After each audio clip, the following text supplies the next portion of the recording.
She slammed the door. The sound was final, a gunshot in the silence of their home. In the kitchen, the world narrowed to the sink. Sarah gripped the edge of the granite until the veins in her hand stood out, white and prominent. She needed to do something, anything, to drown out the frantic, stuttering rhythm of her own heart. She grabbed a plate, then another, scrubbing at the porcelain with ferocity that bordered on madness. She wasn't washing. She was punishing the dishes.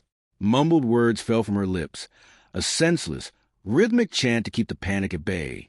She didn't feel the blade slip. The sting came first, a sharp, electric shock that traveled up her forearm and settled in her chest. She gasped, pulling back, and the knife clattered against the tile floor. Crimson bloomed instantly, a thick, vibrant flower blossoming across the white porcelain of the sink. She stared at it, her chest heaving, the air in the room suddenly feeling too thin to breathe. Sarah, Patrick, was there before she could process the blood dripping onto the floor. He rushed into the kitchen, his work uniform still crisp, his face twisted in a mask of pure, unadulterated panic. He reached for her, his fingers frantic. "Get away!" she sobbed, pushing against his chest. Her hands were slick, smearing the blood across his blue work shirt. "Just get away." He didn't listen. In a swift, decisive move, he pinned her against the counter, his mouth finding hers in a desperate, bruising kiss. She tried to fight him, her palms flat against his chest, pushing, clawing, but the friction of the blood and the sheer intensity of his grip anchored her. She felt his desperation. It was a tangible weight, heavy and intoxicating. Slowly, the fight leaked out of her. Her knees buckled, and she relaxed into him, her lips parting, the salty tang of tears mingling with the metallic scent of her own blood. She reached up, her stained hand cupping his face. The blood smeared across his jaw, a scarlet mark of ownership. He held her there, his eyes searching hers, until the jagged edges of her panic softened into a dull, throbbing ache. He didn't wait. He swept her up, her legs dangling, and carried her to bed. The room was cool, a stark contrast of the heat radiating between them. As he moved to the first aid kit, he ripped off his shirt. Sarah watched, her breath catching in her throat.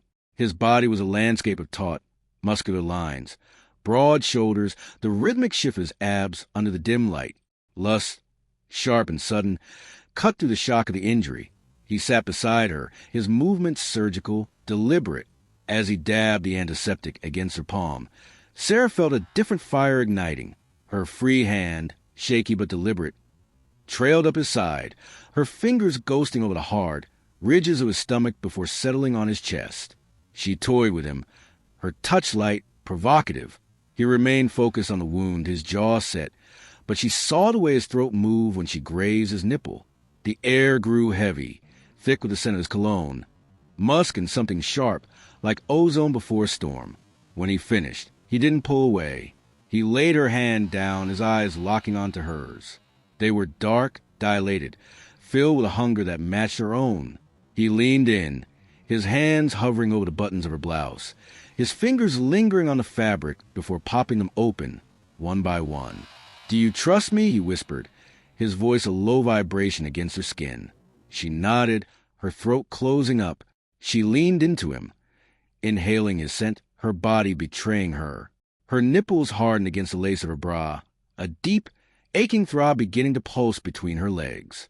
He lowered himself onto her, his weight of comfort, his breath brushing against her lips.